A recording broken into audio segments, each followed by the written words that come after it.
প্রথমেই আপনাকে অনেক অনেক অভিনন্দন জানাচ্ছি চুরি ছামছামের জন্য।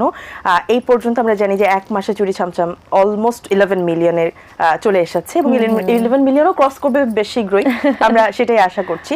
সো চুরি ছামছাম আপনার এই ক্যারিয়ারে যদি আমরা ধরি, আমরা আপনাকে আরেকটা কথা তো বলতে ভুলেই গেছি, মানে আমরা কিন্তু আপনাকে আমাদের মেলোডিয়াস কুইন বলি। আমাদের এখন ইন্ডাস্ট্রিতে, সঙ্গীত ইন্ডাস্ট্রিতে মেলোডিয়াস কুইন বলি আমরা লুই পাখোকে। সেই জায়গা থেকে আপনি সবগুলো গানই অনেক ভালোবাসা পেয়েছে দর্শকদের, শ্রোতাদের। তার মধ্যে যেগুলো ধামাকাদার গান আপনি দিয়েছেন স্টেজের জন্য অথবা উৎসবের জন্য, 3টা গানই কিন্তু পরপর বেশ সাড়া পেয়েছে এবং সর্বশেষ চুরি ছামছাম। আচ্ছা, অনেক দিনের একটা ব্রেক নিয়ে একটা মৌলিক গান এসেছে এবং বেশ ধামাকাদার একটা গান এসেছে এবং বেশ ফেস্টিভ্যাল একটা ভাইব নিয়ে এসেছে। চুরি ছামছামের প্ল্যানিংটা একটু জানতে চাই, কি চিন্তা করে শুরু করেছিলেন, কিভাবে এগিয়েছেন এবং এই যে সবার ভালোবাসা কিভাবে নিচ্ছেন? চুরি ছামছাম রিলিজটা আসলে যেটা আপনি বলছেন এটাই গল্প, যে যখন আমি দেখলাম যে একটা ওয়েডিং সিজন আসছে সামনে, তো বিয়েতে তো দেখা যায় যে কনে পক্ষ বর পক্ষের যারা মেয়েরা থাকে তারা একটু ডান্স করে। আমরা তখন হিন্দি গানটা বেছে নেই, 90s এর যে হিন্দি গানগুলো আছে, বলিউড নাম্বারস গুলো আছে, ওগুলো আমরা বেছে নেই। কিন্তু আছে যে আমাদের দেশে আসলে বিয়েতে বাজানোর মতো তেমন কোনো গান নেই। তখন আমার মনে হলো যে আমার চুরি ছামছাম গানটা তো একটু ওই ভাইবেরই গান, 90s এর বলিউড ভাইবেরই গান। তো এই গানটা যদি এখন রিলিজ করি, আমার মনে হয় বিয়ে বাড়িতে এই গানটা বাজবে।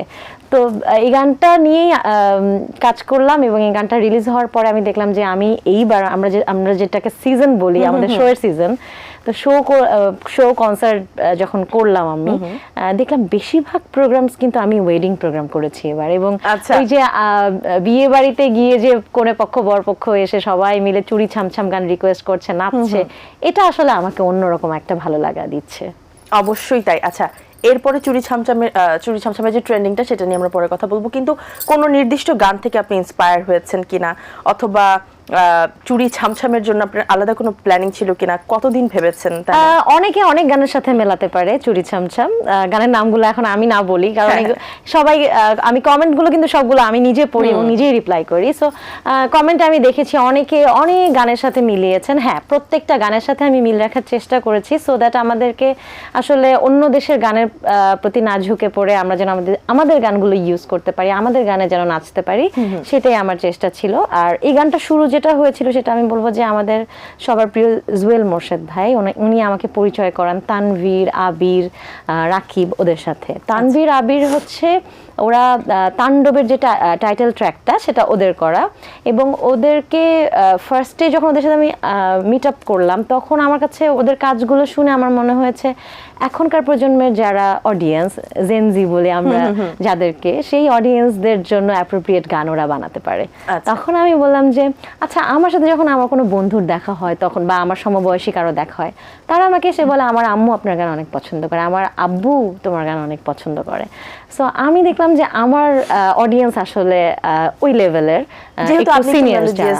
হ্যাঁ, আর একটু আমি ফিল্মি গান গেতে পছন্দ করি, পুরোনো দিনের গান গেতে পছন্দ করি। একটা সময় আমার মনে হলো যে এখন যারা গান শুনছে ওদের জন্য তো আসলে আমার কিছু একটা প্রডিউস করে রাখা উচিত। তখন তানভীরকে আমি বললাম যে তাহলে একটা গান বানাও যে গানটা এখনকার অডিয়েন্স পছন্দ করবে, ট্রেন্ডি ভাইবের একটা গান বানাও। সো চুরি ছামছাম রেডি হলো। তারপর রাকিব সেটার মিউজিক ভিডিও করলো, চমক থাকলো মিউজিক ভিডিওতে, সবকিছু মিলিয়ে আসলে হয়ে গেল। চমককে নিয়ে, মানে আপনার গানে আমরা কিন্তু এর আগেও দেখেছি আপনার যেই মৌলিক গানগুলো বের হয়েছে সেখানে মডেল সিলেকশনটা অফকোর্স পুরো একটা টিমই বেশ সিলেক্টিভ থাকে, কিন্তু মডেল সিলেকশনটা কিন্তু বেশ প্রপার থাকে। সো আপনার কাছে কেন মনে হলো যে এই গানটার জন্য, এই গানটার সাথে আসলে চমক বেশ ভালো করেছে, এবং মনে হচ্ছিল যে এই গানটা আসলে চমকের জন্যই, চমক আসলে এই গানটার জন্য, কিন্তু আপনার মাথায় আসলে কি এসেছিল?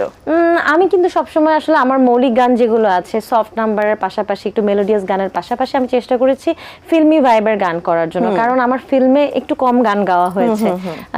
তো প্রথমে যখন জেন্টলম্যান করলাম, ওইটা আকাশ সেন করলো, প্রিয় চট্টোপাধ্যায় করলো, তখন ওই সময় সিয়াম খুব ভালো কাজ করছিল, সো আমরা সিয়ামকে অফার করলাম, সিয়াম কাজ করলো। এরপর রঙ্গিলা হাওয়াতে রোশন কাজ করলো।